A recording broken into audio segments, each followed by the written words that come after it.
WhatsApp speech का जो सिलसिला चल रहा है इंग्लिश ग्रामर का, आपने कई वीडियो पीछे देखे होंगे, जिससे उसमें नाउन बता चुके हैं, प्रोनाउन बता चुके हैं, एडजेक्टिव बता चुके हैं, वर्ब बता चुके हैं, एडवर्ब बता चुके हैं। लास्ट वीडियो था वो कंजंक्शन का, वो भी बता चुके हैं, सब तफसील से आ गया आपके सामने।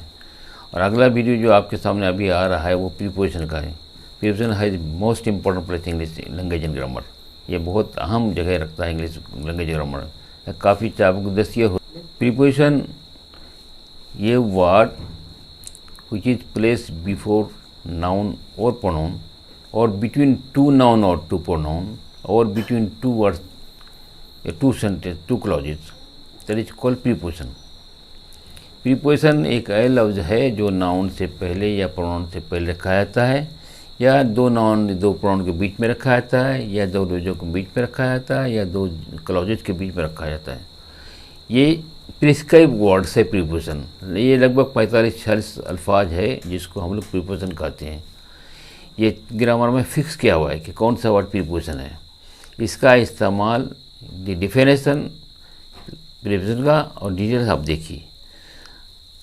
मिसाल के तौर पर preposition in, into, on, upon, up, above, at, after, before, through, beyond, behind, beside, besides, within, without, above, at, after, beyond, towards, इस तरह से लगभग 45 है। across लगभग 45-46 अल्फाज है। पास्ट, ये सब प्रीपोजिशन है। इसको जुमले में अगर प्रीपोजिशन हम नहीं लगाएंगे तो जुमला मुकम्मल नहीं होगा। मिसाल के तौर पर लीजिए आप, the book is the table, किताब टेबल। वहाँ प्रीपोजिशन का इस्तेमाल नहीं हुआ है तो जुमला मुकम्मल ही नहीं। दी बुक इज द टेबल, किताब टेबल, किताब मेज। अब उसको प्रीपोजिशन का उसमें लगाएंगे तब जुमला मुकम्मल हो जाएगा। The book is on the table, on preposition. किताब है टेबल पर या टेबल पर किताब है, तो on preposition is must to use to complete this sentence. इस जुमला को मुकम्मल करने की कोशिश होती है। इस तरह से हर जुमले में लगभग प्रीपोजिशन का इस्तेमाल होता है और बगैर प्रीपोजिशन का जुमला मुकम्मल नहीं होता है। अब ये कभी कभी सेंटेंस के शुरू में आता है, at the start of the sentence, और कभी कभी एट द फेग एंड ऑफ द सेंटेंस, फेग सेंटेंस के आखिर में आता है। मिसाल के तौर पर by whom this was this done, किसके जरिए यह किया गया, यह किसने इसको किया। बाय फिर इस जुमले के स्टार्ट में इस्तेमाल हुआ है।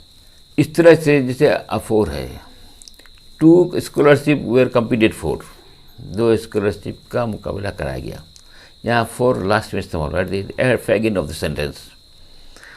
The dog is running after the cat, कुत्ता बिल्ली के पीछे दौड़ रहा है। After preposition. It is up to me, ये मेरे अख्तियार में है, up preposition. The bird is flying up above the sky, चिड़िया आसमान पर उड़ रहा है, up preposition, above preposition. She sits beside me, वो मेरे बगल में बैठती है। I took some books besides pens, मैंने कुछ किताबें ली, इसके अलावा कलम भी। वो यहाँ बिसाइड्स अलावा, वहाँ बिसाइड बगल में।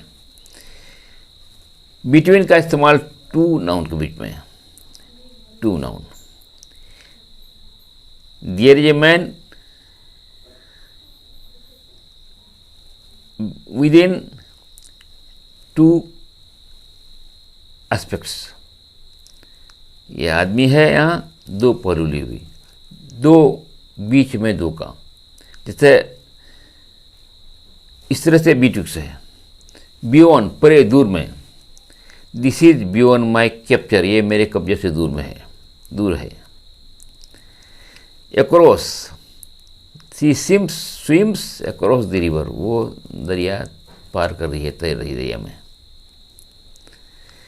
I do not at 10 rupees towards this institution, मैं 10 रुपये दान किया इस अदारे के लिए। टूवर्ड्स, इस अदारे की तरफ या अदारे के लिए। सी इज कमिंग फ्रॉम स्कूल, वो स्कूल से आ रही है। ऑफ का इस्तेमाल देखिए, ऑफ का असल माना है का, के की, लेकिन यहाँ पर आप देखिए ऑफ का इस्तेमाल दूसरा माना होता है। जैसे सी डाइट ऑफ कैंसर, वो कैंसर से मर गई, वहाँ ऑफ का माने से हो गया। और का के निकालेंगे तो वो कैंसर की बीमारी से मर गई। तो बाद वक्त ऐसा होगा कि फिर उसका माने एक है, लेकिन इस्तेमाल में माने उसका बदल जाता है।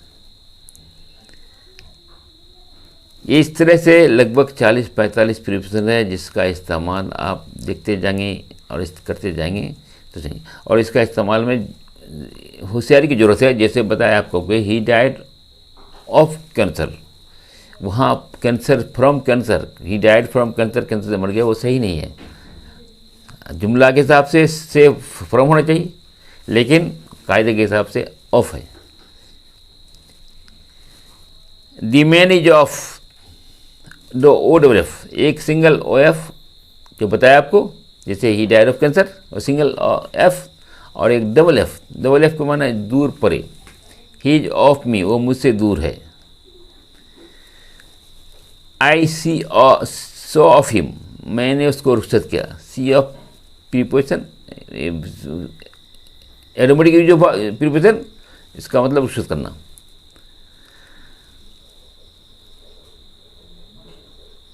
इस तरह से और जितने सारे अल्फाज हैं प्रीपोजिशन के, आपको जब जैसे ही इन द रूम, वो कमरे में है। The thief broke into the room, in वहाँ प्रीपोजिशन, यहाँ into preposition. The thief broke into the room, चोर दबस्ती घर में घुस गया, इनटू।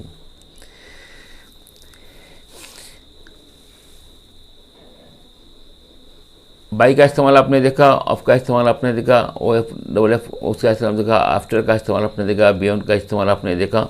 इस तरह से अंडर, देयर इज ये मंकी अंडर द ट्री, या अंडरनेथ द ट्री, या beneath the tree. Underneath, under, beneath एक ही माने, नीचे। The monkey is sitting under the tree, the monkey is sitting beneath the tree, the monkey is sitting underneath the tree. सबका एक ही माने, वो तीनों प्रीपोजिशन है, अंडर, अंडरनेथ, बेनीथ, कि बंदर दरख्त के नीचे बैठा है। ये सारे प्रीपोजिशन जो आपके सामने आ रहा है, इसका इस्तेमाल देखिए इस तरह से। इसको इस तरह से इस्तेमाल जुमला में करेंगे और सही ढंग से करेंगे तो आप अंग्रेजी सही होगा, वरना गलत हो जाएगा।